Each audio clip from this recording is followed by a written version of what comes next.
Vaniļas smaržā ir kaut kas tik silts, salds un mīļš, absolūta sievišķība. Tā man arī šo dienu gribas pavadīt, kā vaniļas debesīs. Kā gribētu tos ar distanču slēpēm, aizlaisties uz olimpiskām spēlēm, drūmi lapā noskaņojumā. Atvēlies kā baltā ninze, tumba rumbā, biespien bumbā, tajā laities vecais neiztistīs.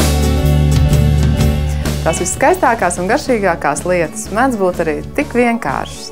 Tām jāpievieno tikai šķipsniņa vaniļas un tās burvīgās latviešu sievišķības. Tāpēc šodien cienāšu ar sapņaino vaniļas krēmzupu, mākoņainām vaniļas kūciņām un īpašām karamelizēto bumbieru brokastu maizītēm. Šodien visi ēdieni būs ar brīnišķīgo vaniļu. Manuprāt, vaniļa ir ļoti sievišķīga, maiga garšviela, tā ir ļoti īpaša. Vaniļa ir tik aromātiska, burvīga un maiga garšviela, un tā tik ļoti piestāv sievietēm. Tāpēc uzcepšu vienas debesšķīgas vaniļas kūciņas. Vispirms ķeros klāt pie sviesta biskvīta gatavošanas. Un kā vienmēr sāku ar to, ka ieslēdzu krāsni uz 180 grādiem. Lai tā jau silst, šodien esmu izdomājusi kūciņas cept šādās mazās apaļās formiņās. Bet, ja jums tādas mājās nav, jūs varat izmantot vienkārši šo apaļo kūku formu. Pat cik man mazajām kūciņām nav apakšiņa, tad es izmantoju foliju un to ļoti cieši aptinu ap šo kūku formiņu. Tā, lai biskvīta masa cepoties neiztek ārā. Sviesta biskvītam sāk ar to, ka saputoju 3 olas ar 100 gramiem cukuru. Šīm kūciņām var izmantot arī parasto biskvītu, kuram nav pievienots sviests. Var izmantot arī biskvītu, kurš ir ar kakao kopā, šokolādes biskvītu.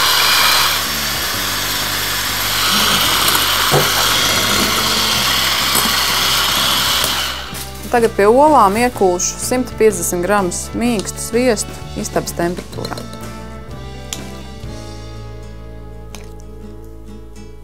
Pievienoju arī 1 tejkarotu vaniļas cukuru.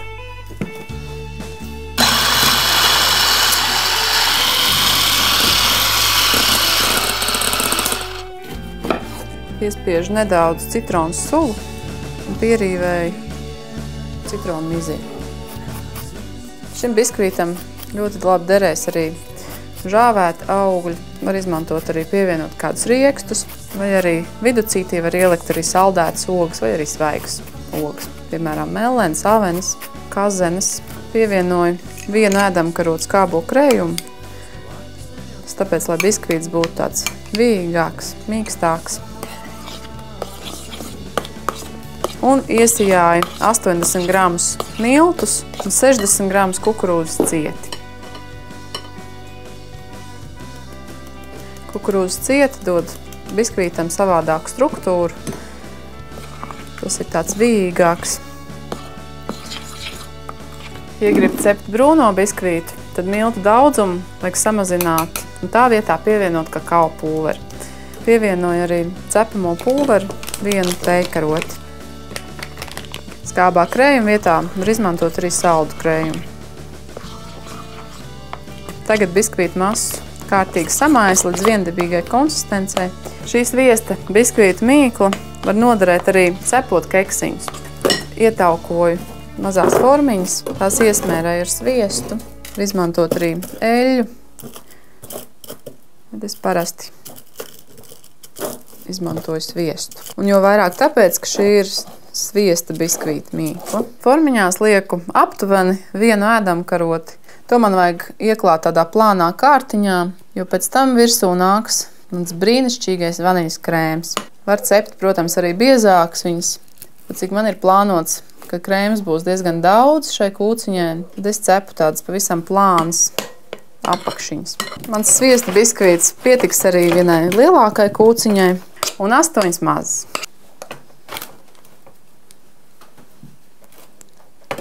Biskvīti lieku krāsnī, cepšu to tikmēr, kamēr tas būs zeltaini brūns. Lielā kūciņa droši vien cepsies ilgāk, tās mazās es izņemšu ātrāk, bet aptuveni uz 15 minūtēm, lielo uz kādām 25. Un tagad ķeros klāt pie vaniļas krēma vārīšanas. Šo krēma recepti esmu aizguvusi no manas krustmātes, kura dzīvo Burtniekos.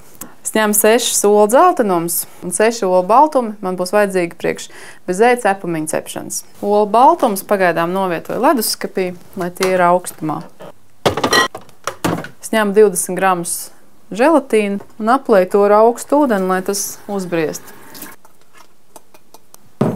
Tagad pie 6 olu dzeltenumiem pievienoju cukuru. Šim krēmam man ir nepieciešams 150 gramu cukurs. Pagaidām pievienoju pusi, tas ir kādi 75 grami.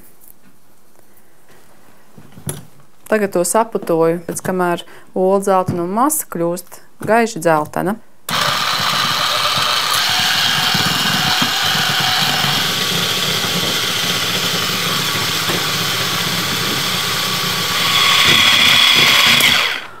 Olu dzeltenums ir sakults ļoti krēmīgās putās. Tagad es piekuļu tam 1 ēdamkarotu miltus.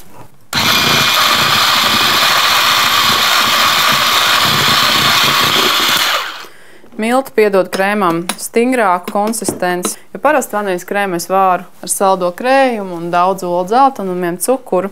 Bet šis atšķirās ar to, ka tam tiek pievienot milti, kā arī tiek karsēts piens.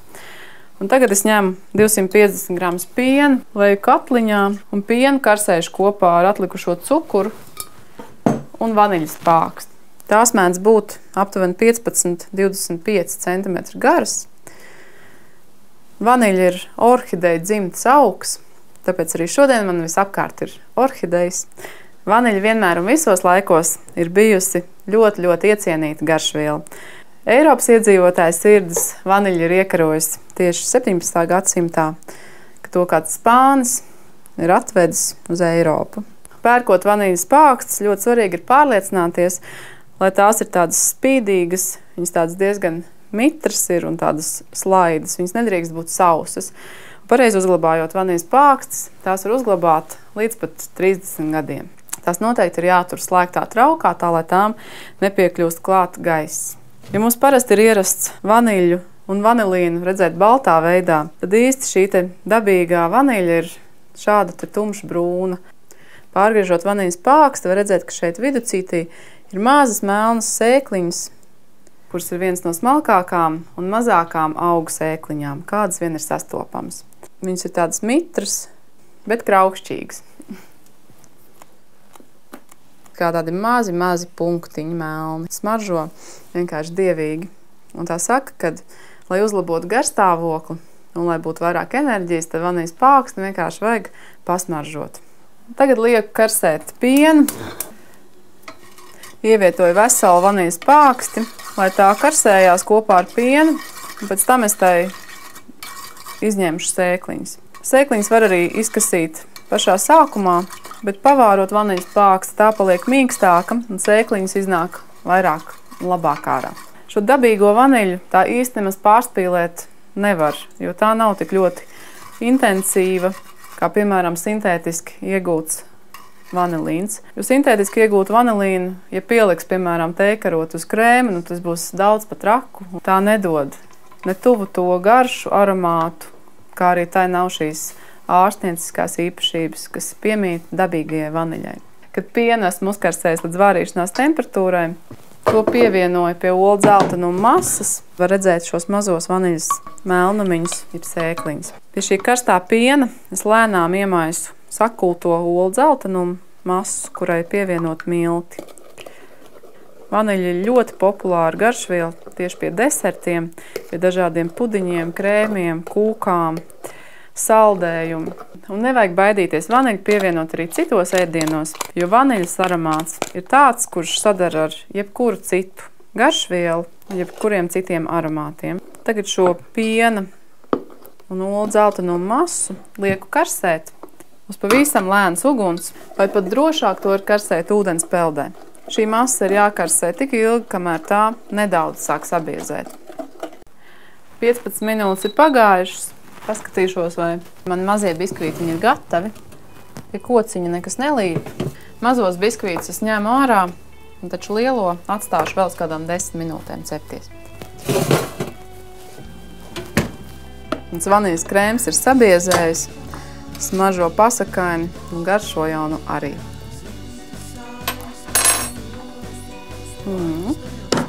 Es izņemu ārā vanīļas pāksti. No tās izkasīšu vēl palikušās vanīļas sēkliņas un izkausēju želatīnu ūdens peldē. Uz 1 litru krēma es ņēmu 20 gramus želatīnu. Kamēr želatīns kūst, izkasīšu sēkliņas un tās pievienoju krēmam. Te ir diezgan daudz vēl palicis.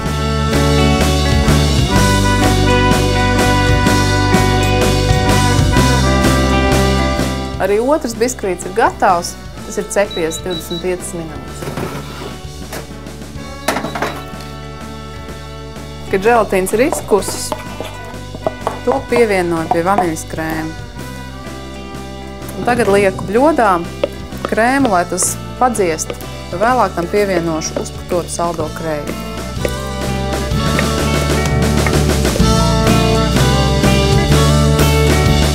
Tagad nedaudz ievilkšu elpu, bet pēc brīža cepšu bezēju cepumiņus un vārīšu sapņaino vanīļas krēmu zupu.